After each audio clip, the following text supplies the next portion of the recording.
गुरुदेव। आज हमें करने हैं श्लोका नंबर 18 और 19। इस दो श्लोकों में सिद्ध भक्त के 10 लक्षणों वाला अंतिम प्रकरण है, पांचवा और अंतिम प्रकरण है। तो 10 लक्षण और बताए जाएंगे आज इन दो श्लोकों में। तो ये दो श्लोक हैं। समशत्रौ च मित्रे च तथा मानापमानयोः शीतोष्ण सुख दुःखेषु समः संग विवर्जितः। नेक्स्ट है तुल्य निंदास्तुतिर्मौनी संतुष्टो येन केनचित् अनिकेतस्थिरमतिर्भक्ति मान मे प्रियो नरः। इसका अर्थ है जो शत्रु और मित्र में तथा मान और अपमान में सम है और शीत उष्ण शरीर की अनुकूलता और प्रतिकूलता तथा सुख दुख मन बुद्धि की अनुकूलता और प्रतिकूलता में सम है एवं आसक्ति रहित है, जो निंदा स्तुति को समान समझने वाला मननशील जिस किसी प्रकार से भी शरीर का निर्वाह होने या ना होने में संतुष्ट रहने के स्थान तथा शरीर में ममता और आसक्ति से रहित है और स्थिर बुद्धि वाला है, वह भक्तिमान मनुष्य मुझे प्रिय है। तो आज के लक्षणों में भगवान कहते हैं सम शत्रो च मित्रे च। यहाँ भगवान ने भक्त में व्यक्तियों के प्रति होने वाली समता का वर्णन किया है। पहले भी बोला था भगवान ने ना कि राग और द्वेष से रहित होता है, तो सेम ही बात है, उसको तरह तरह से बताया जा रहा है कि शत्रु और मित्र हो दोनों में समता के साथ रहता है वो।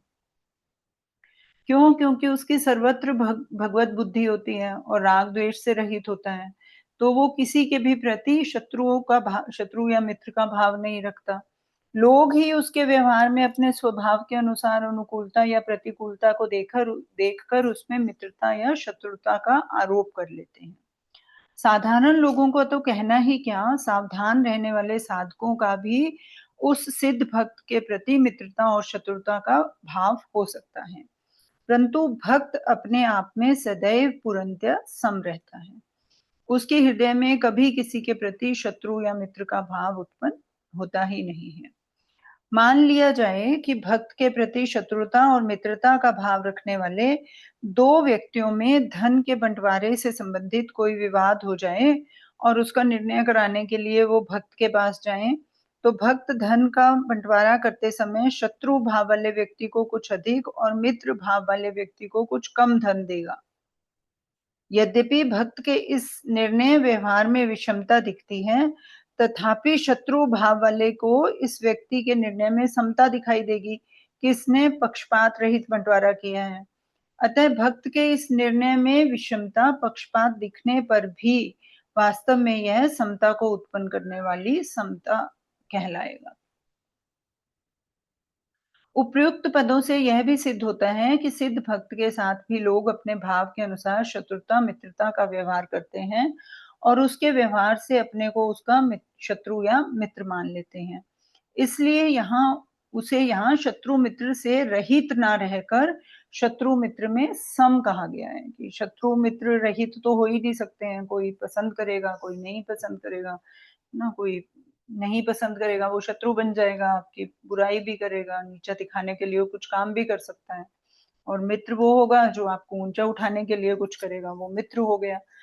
तो वो शत्रु मित्र रहित तो नहीं होगा, लेकिन उसका भाव सम होगा शत्रु और मित्र दोनों में।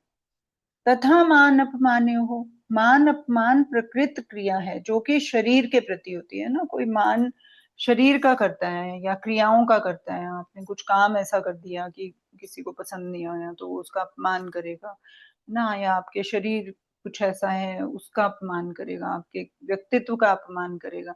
भक्त की अपने कहलाने वाले शरीर में ना तो अहमता होती है ना ममता होती है, तो शरीर का कोई मान अपमान करता रहे, भक्त के अंतःकरण में कोई भी विकार पैदा नहीं होता, कोई उसको हर्ष शोक पैदा नहीं होता, वह नित्य निरंतर समता में ही स्थित रहता है।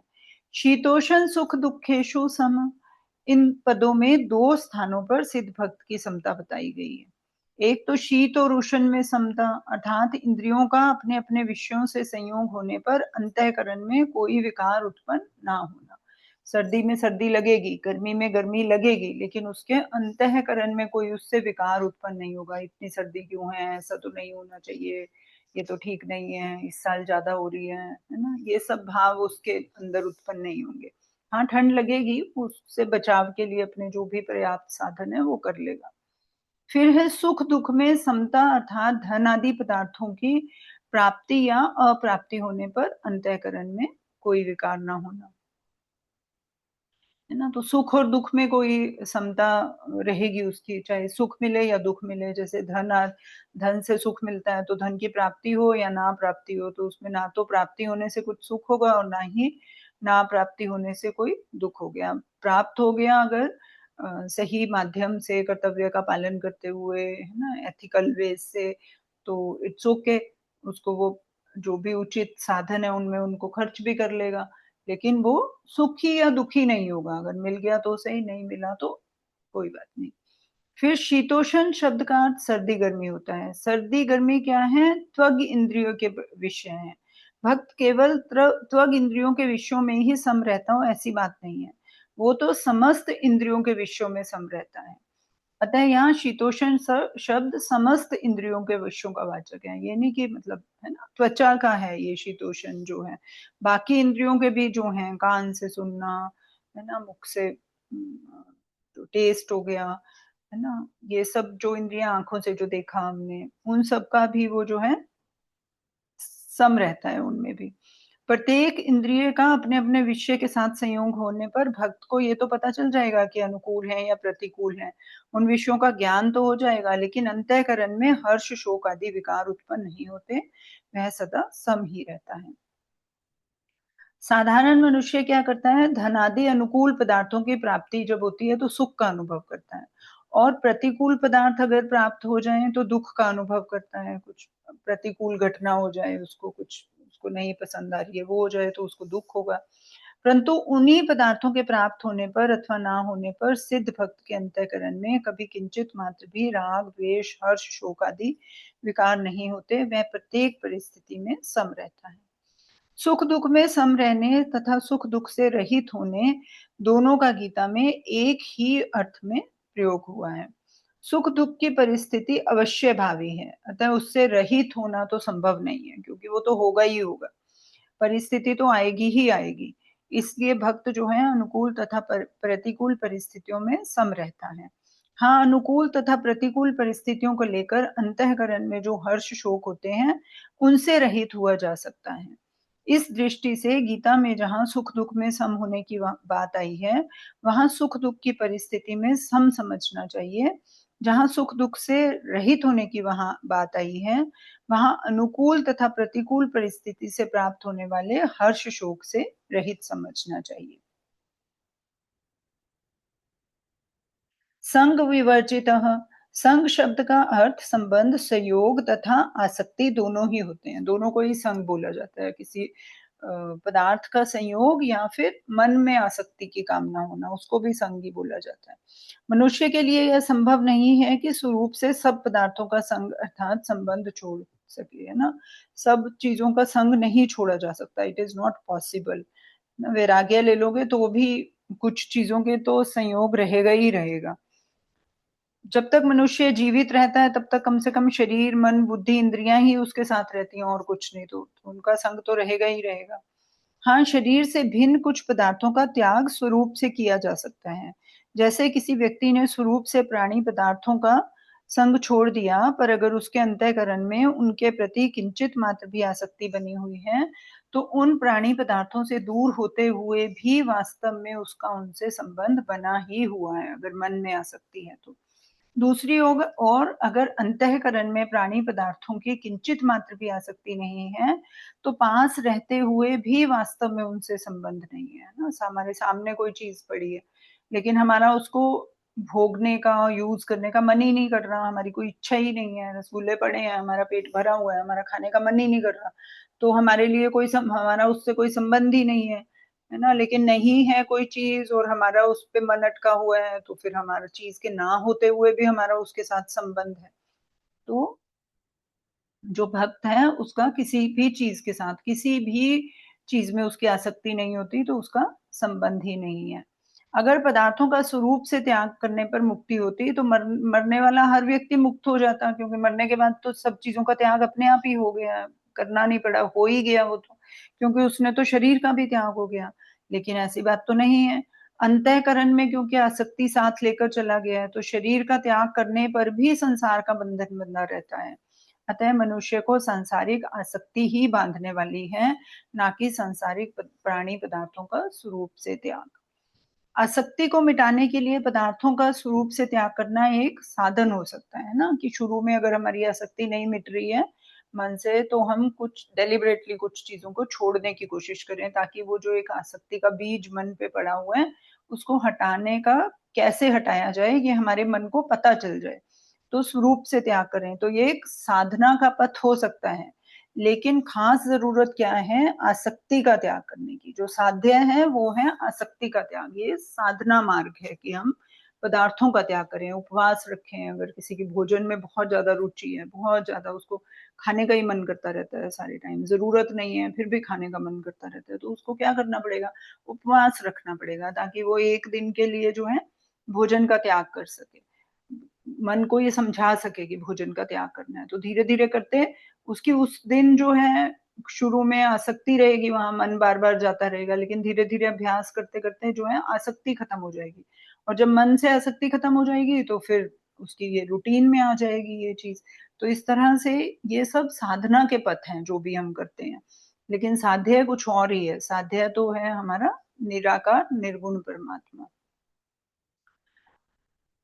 संसार के प्रति यदि किंचित मात्र भी आसक्ति है तो उसका चिंतन अवश्य ही होगा। संसार में हमारी किसी भी चीज में आसक्ति है, चाहे हमारी साधना में ही आसक्ति हो, तो साधना का चिंतन चलता रहेगा। फिर भी हमने साध्या को नहीं पाया, हम साधना पे ही अटके हुए हैं, है ना? इस कारण वह व्यक्ति आसक्ति साधक को क्रमशः कामना, क्रोध, मूढ़ता आदि को प्राप्त कराती हुई उसे उसे पतन के गर्त में गिराने का हेतु बन सकती है ना। तो कोई किसी भी चीज में आसक्ति हो, साधना में आसक्ति रख लो, नाम जप करते हैं जी हम तो इतना 1 घंटा बैठकर रोज, अभिमान आ सकता है ना? उसमें आसक्ति जो है, हमें कोई उसमें रोक टोक लगाए, अगर किसी ने शोर मचा दिया तो क्रोध आ जाएगा। तो वहीं रही कामना, तो हमारी यही रही कि मैं इतना नाम जप मुझे करना है, मैं तो वहीं का वहीं रहा, कहीं खत्म ही नहीं हुआ। तो उससे क्या होगा? क्रोध आ गया, क्रोध आ गया तो फिर कोई काम ही नहीं बना हमारा, साध्य तक के तो दूर दूर तक भी नहीं है हम, ना। मूर्ता और आ जाएगी उससे, जो हम प्राण पाना चाह रहे हैं वो कभी नहीं पा पाएंगे। तो किसी भी साधन में, चाहे वो पारमार्थिक मार्ग का साधन हो, चाहे वो सांसारिक मार्ग का, तो पहले छोड़ना पड़ेगा।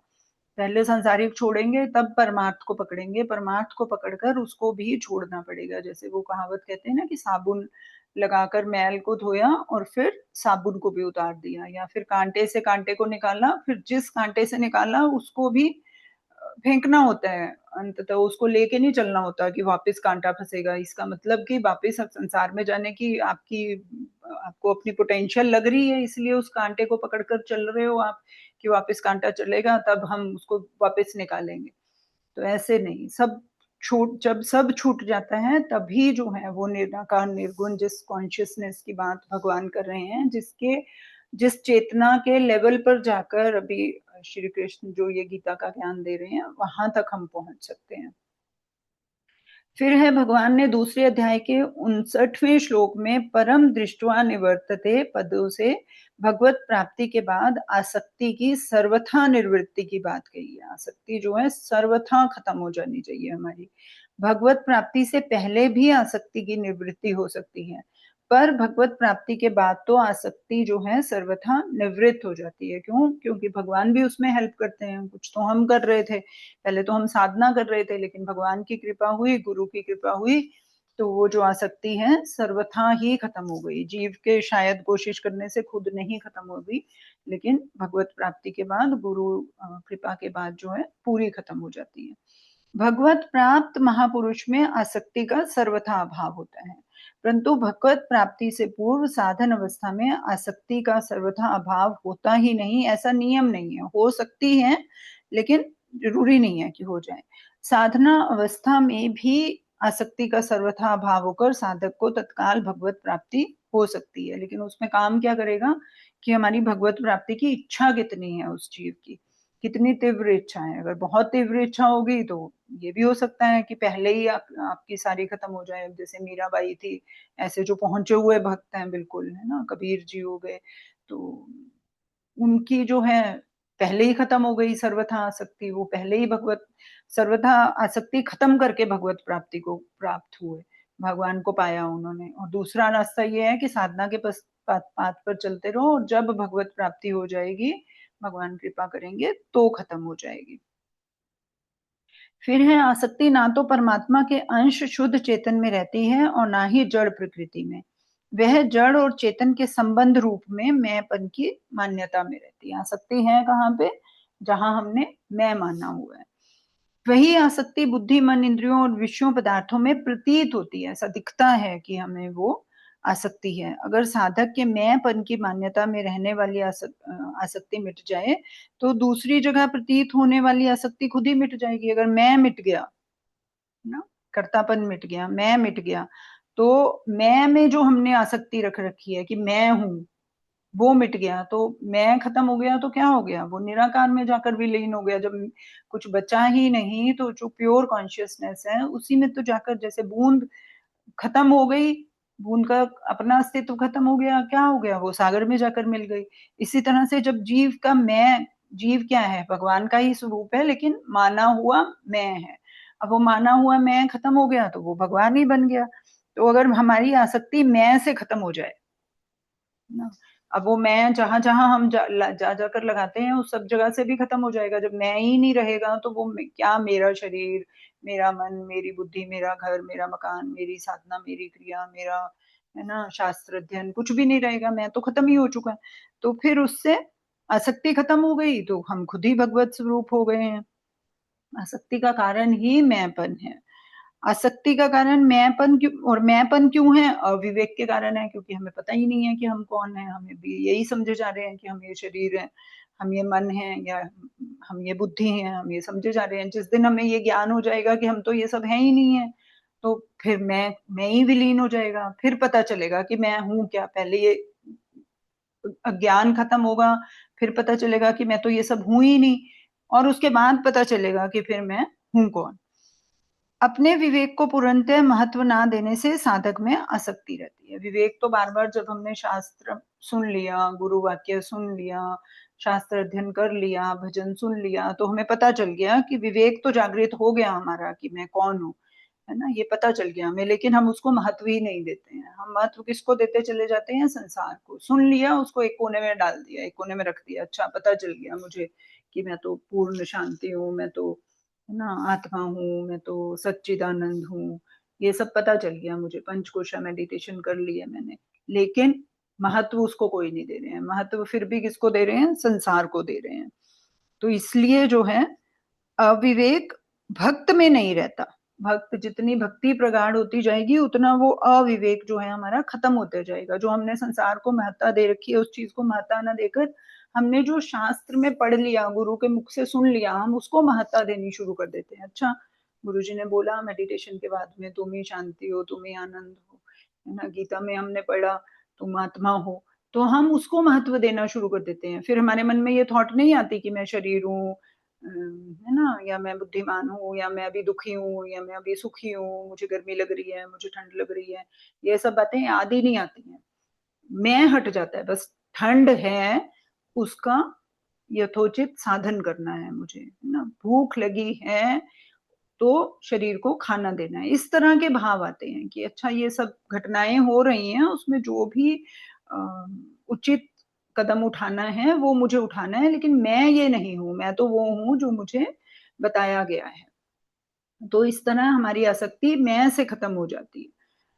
अपने अंशी भगवान से विमुख होकर भूल से संसार को अपना मान लेने से ही संसार में राग हो जाता है। अगर संसार को अपना मान लेंगे, शरीर को अपना मान लेंगे, तो फिर उसमें राग हो जाएगा और राग होने से फिर जो है आसक्ति दृढ़ होती जाती है, एक साइकिल घूमता जाता है। पहले जो है अपना मानने से राग हो जाएगा, राग होने से आसक्ति हो जाएगी, आसक्ति होने से वो और दृढ़ हो जाएगा, उसमें और राग हो जाएगा।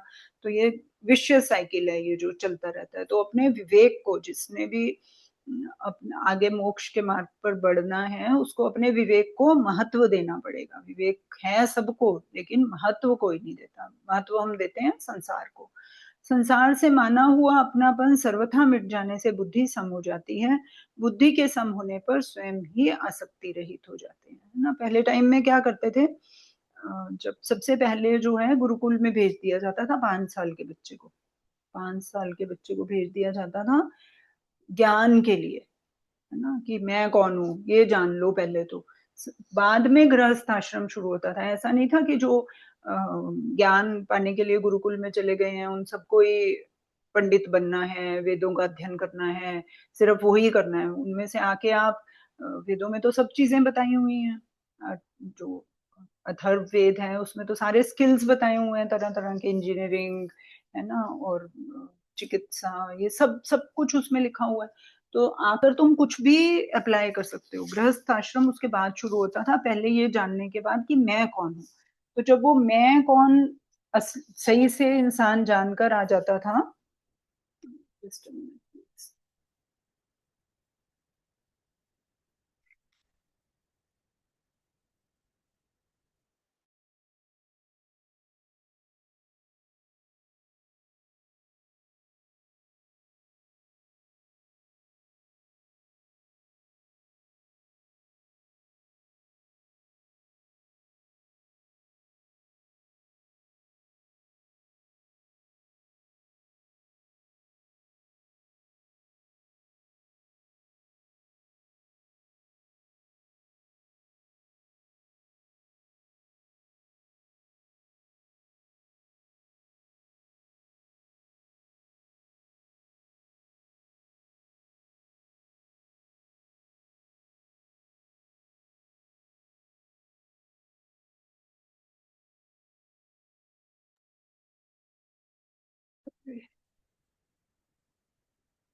तो जब वो अपना सांसारिक जीवन शुरू करते थे, तो उन सबको पता होता था कि मैं कौन हूँ। तो वो सही से सब काम होते थे, है ना? धर्म अनुसार होते थे, शास्त्र अनुसार होते थे, निषिद्ध कर्म की पॉसिबिलिटी कम हो जाती थी, है ना? ये सब होता था। लेकिन अभी क्या, अभी तो सबसे पहले मैं कौन में क्या ही बताया जाता है, सबको पता है संसार में।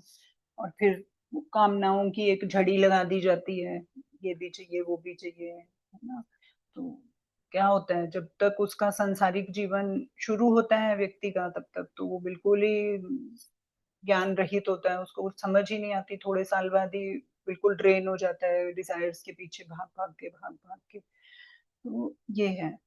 इसलिए विवेक का होना बहुत जरूरी है। और बाद में अगर विवेक, जब कभी किसी गुरु की कृपा हो जाए तो जग जाए, वो अलग बात है। वो पता नहीं कब जगे, किसी का 30 साल में जगे, किसी का 40 में, किसी का 50 में, और किसी का सुन के भी ना जगे, पूरी लाइफ ऐसे ही बीत बीत जाए। क्योंकि सुन तो सभी लेते हैं एक आधी बार तो, कि आत्मा है हम, है ना, सुख शांति है, ऐसे सच्चिदानंद है। तो इसलिए बुद्धि का जो सम होना है ना, वो बहुत आवश्यक है। बुद्धि के सम होने पर स्वयं जो है आसक्ति रहित अपने आप हो जाता है। गायत्री मंत्र में भी यही माना जाता है ना, कि हमें सद्बुद्धि दो, बस सद्बुद्धि मांगी जाती है और कुछ नहीं मांगा जाता। तो बुद्धि सम है तो फिर सब सही है। फिर इसकी मार्मिक बात क्या है? वास्तव में जीव मात्र की भगवान के प्रति स्वाभाविक अनुरक्ति प्रेम है। जब तक संसार के साथ भूल से माना हुआ अपनेपन का संबंध है, तब तक वह अनुरक्ति प्रकट नहीं होती, प्रत्युत संसार में आसक्ति के रूप में प्रतीत होती है। संसार की आसक्ति रहते हुए भी वस्तुतः भगवान की अनुरक्ति मिटती नहीं है। अनुरक्ति के प्रकट होते ही आसक्ति सूर्य का उदय होने पर अंधकार की तरह सर्वथा निवृत्त हो जाती है। जो जो संसार से विरक्ति होती है, त्यों ही त्यों भगवान में अनुरक्ति प्रकट होती है। यह नियम है कि इस आसक्ति को समाप्त करके विरक्ति स्वयं भी उसी प्रकार शांत हो जाती है, जिस प्रकार लकड़ी को जलाकर अग्नि। इस प्रकार आसक्ति और विरक्ति के ना रहने पर स्वतः स्वाभाविक अनुरक्ति भगवत प्रेम का स्रोत प्रवाहित होने लगता है। इसके लिए किंचित मात्र भी कोई उद्योग नहीं करना पड़ता, फिर भक्त सब प्रकार से भगवान के पूर्ण समर्पित हो जाता है। उसकी संपूर्ण क्रियाएं भगवान की प्रियता के लिए ही होती हैं। उससे प्रसन्न होकर भगवान उस भक्त को अपना प्रेम प्रदान करते हैं। भक्त उस प्रेम को ही भी भगवान के प्रति लगा देता है। इससे भगवान और आनंदित होते हैं तथा पुनः उसे प्रेम प्रदान करते हैं। भक्त पुनः उसे भगवान के प्रति लगा देता है। इस प्रकार भक्त और भगवान के बीच प्रतिक्षण वर्धमान प्रेम के आदान प्रदान की यह लीला चलती रहती है। तुल्य निंदा स्तुति मुख्यतः नाम की होती है। यह भी परकृत क्रिया है। लोग अपने स्वभाव के अनुसार भक्त की निंदा या स्तुति किया करते हैं।